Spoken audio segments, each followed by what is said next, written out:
In the last 24 hours, over 500 rescue interventions have been carried out in the northern Italian region of Emilia-Romagna. Authorities have urged people via social media in the affected areas to evacuate their homes. In Romania, whilst residents of the small town of Kudalbi begin to clean up, some recount their traumatic experience.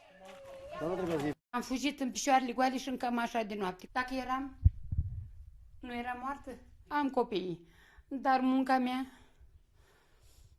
că la casa ta nicăieri nu-i.